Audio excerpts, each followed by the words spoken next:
Hi everyone, this is my second in the series of Our Road to Being Preppers, so this is part 2.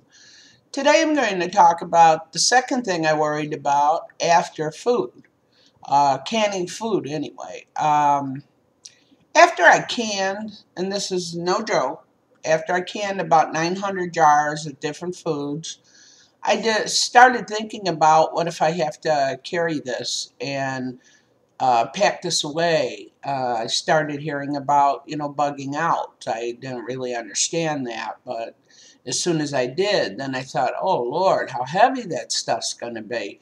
So I started looking into other ways to preserve food, and I got into dry canning. Now, dry canning, the way I was doing it at the time, was in the quart jars, in the pint jars, with the oxygen absorbers, with my dried foods. But you know what? Although it was a lot lighter, it still was. It took up a lot of room. So I started looking for different ways. And then I learned how to use Mylar. Now, Mylar is absolutely my favorite thing.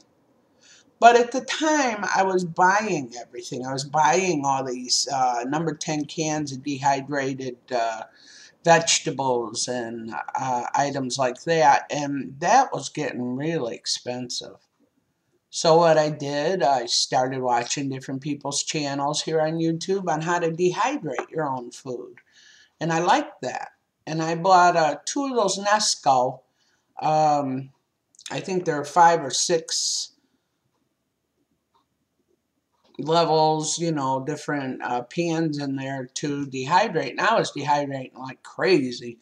And that was great. But then I found out about the big one, the 9 shelf Excalibur, and I just had to have that. So I liked the Excalibur a lot, and I was able to go to Dehydrate to You store, and she had all kinds of recipes, gave me lots of ideas.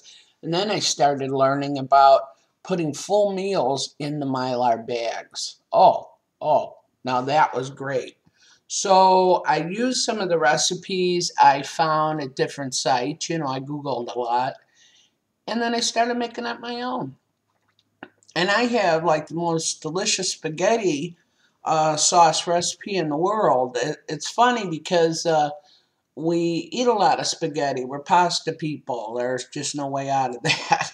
And I like my recipe for a complete meal in a bag, and it weighs less than a pound, and it will feed anywhere from 4 to 6 people. And I'm not talking about a little half of a cup. I'm talking about a nice meal. And in a SHTF situation, we'd like to eat. So I went doing that. I also did do what I was being told by people like John Wesley Rawls, who said to fill up those huge buckets of grain.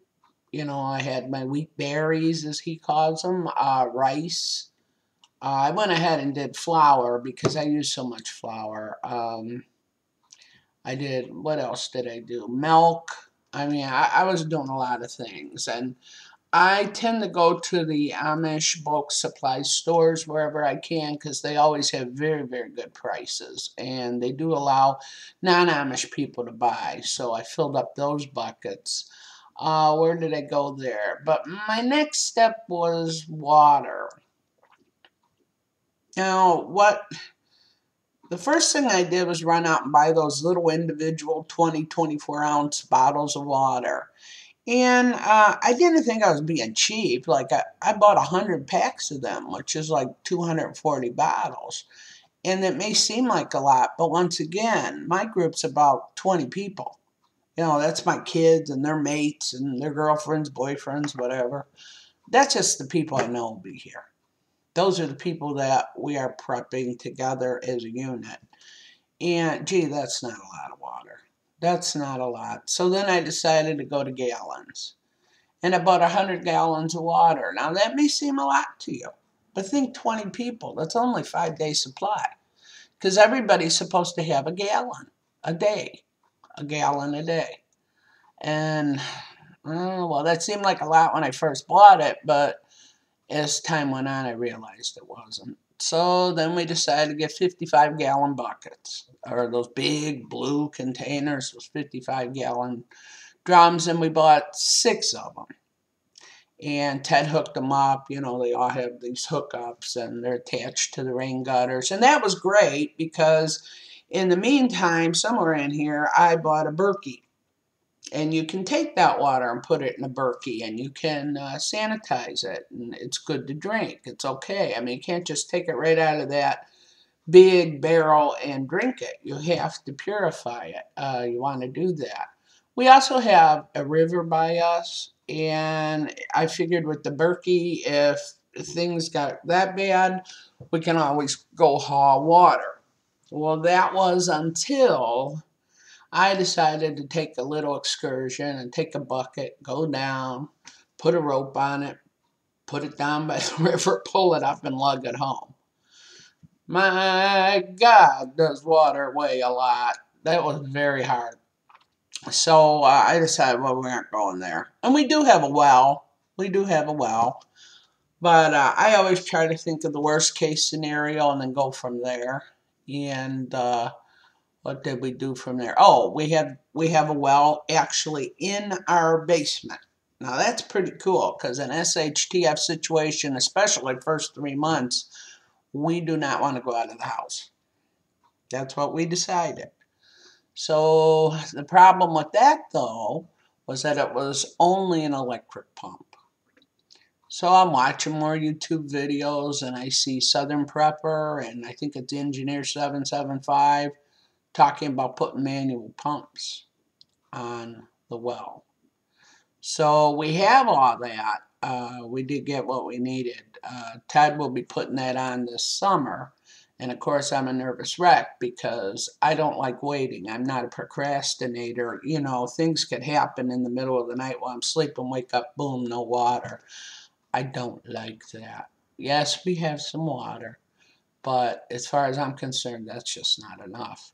I can't keep the amount of water I need in this house. I can't keep it in the basement. I can't keep it in the um, outside outbuildings. There's no way I can have enough water. We have to have our own well. We have to have our own water source. So another project that Ted is working on right now is putting those hand pump short. Well, I can't think of what it is, but he pounds this thing into the ground, and I think it's called ground level water. And you don't have to go down too far, and you get water, and then you attach a pump, a hand pump to it. And we have one already out in our garden, and that's real nice because all we do is pump it, and then we have enough water right there. I don't have to pull it out of my actual home well. That's pretty neat. But again, if it's a SHTF situation, I don't want to go out of the house for 3 months. I don't want my kids shot for going out and getting some water. So that's a pretty good deal. We also have things like the water bob. I learned that from Zion Prepper in his book. That holds 100 gallons of water. And trust me, when the SHTF comes, my kids are not going to be languishing in the shower. So it will fill up a whole bathtub, and it's 100 gallons of water. I think we have our water down pat, because what really is important is that without water, everything we do is for naught. It means nothing. You got to have water. So water was the second thing we went after as soon as I started securing the food. Now, prepping has just become a real habit with me. I do it without even thinking. And presently, the food supply is very good. But in my way of thinking as a mom, it's just not enough. So I keep prepping. I keep thinking of ways with water. Now, the next series with Our Road to Being Preppers 3, I'm going to talk about light and heat. and how we started doing that. So I hope you're enjoying this. I'm just trying to show you the progression we went through, the way I think. I get an idea. I like Southern Prepper's idea that you take your worst case scenario, what if, and plan around that. And then anything else, if it, it doesn't be the worst case, it's good. You're set. You're fine. But I would rather be prepared and not need it than to need something and not be prepared. Now, one thing I do want to say is that I've gotten a little exasperated a few times because I think, holy moly, mother of God, I can't do everything. I can't, and no one can. I mean, I'm not a hospital. I'm not a doctor or a nurse. I get a little bit overwhelmed at times, but 1952 Jeep's been real good about that. So has AJ Prepper, has really helped me to just calm down, relax, do your best. It'll be enough when the time comes. And then it dawns on me, oh, for Pete's sakes, especially in my group, my family group, we have RNs. We have, I got a chiropractor. I'm doing pretty good here. We have pretty much everybody knows something about everything, and I think we'll do all right.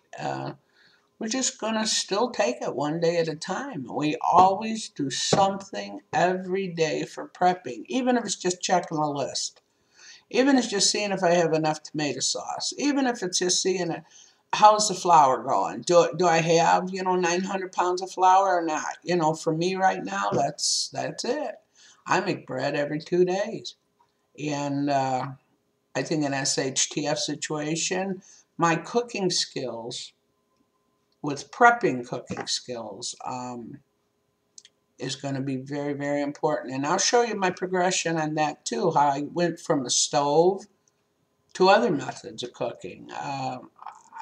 It's really amazing the growth we've gone through in just 3 years. So again, I hope you're really enjoying this series. I'm enjoying doing it for you, and I just like to teach, that, and I like to share. I'm not just a taker. I don't just take from YouTube. I also give back. So have a good day, people, and hope to see you soon.